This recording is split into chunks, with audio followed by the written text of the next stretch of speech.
목적을 내버려둔 채 쓸데없이 시간을 보낸다. 기존의 비즈니스 모델이 대다수 업계에 더 이상 통용되지 않으면서 새로운 서비스 및 상품 개발의 필요성이 대두되고 있다. 필름 카메라는 디지털 카메라의 자리를 완전히 내어주고 말았고, 컴퓨터는 스마트폰의 지위를 빼앗기고 말았다. 핵심은 발상을 완전히 바꿔야만 한다는 것이다. 기존의 성공 법칙을 모두 버리고 새로운 법칙을 찾아야만 한다. 예를 들어 디지털 카메라가 나왔을 때 디지털 카메라는 필름 사진의 아름다움을 따라잡을 수 없다라는 말이 많았다. 하지만 디지털 카메라를 사용하는 사람은 단지 사진을 아름답게 찍기 위해 디지털 카메라를 선택한 것이 아니었다. 디지털 카메라는 찍은 사진을 현상하지 않고 그 자리에서 바로 확인할 수 있다는 점에서 우위에 있었다. 이처럼 새로운 방향으로 추진한 결과 즉석에서 사진을 확인하고 SNS 등에 공유도 할 수 있는 디지털 카메라가 탄생했다. 만약 이러한 변화가 일어나지 않았다면 제품 개발의 목적은 단순했을 것이다. 품질은 향상하고 가격은 낮추는 것. 카메라의 경우 사진의 품질을 높이고 가격을 낮추면 경쟁사보다 우위를 점할 것이었다. 그러나 디지털 카메라가 등장하자 그러한 개선 노력이 모두 힘을 잃고 말았다. 이제껏 단 한 번도 의심한 적 없는 목적 그 자체를 바꿀 필요가 생긴 것이다.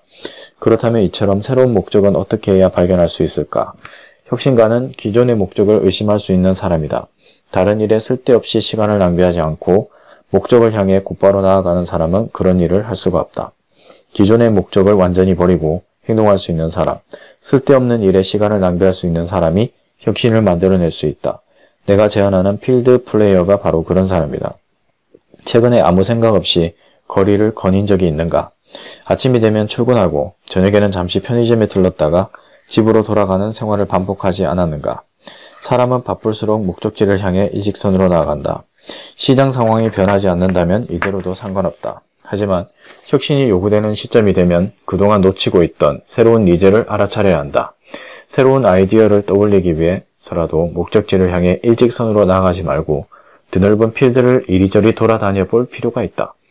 비즈니스의 목적은 문서에 뚜렷하게 명시되어 있다. 그렇다면 인생의 목적도 그렇게 한 문장으로 확실하게 표현할 수 있을까?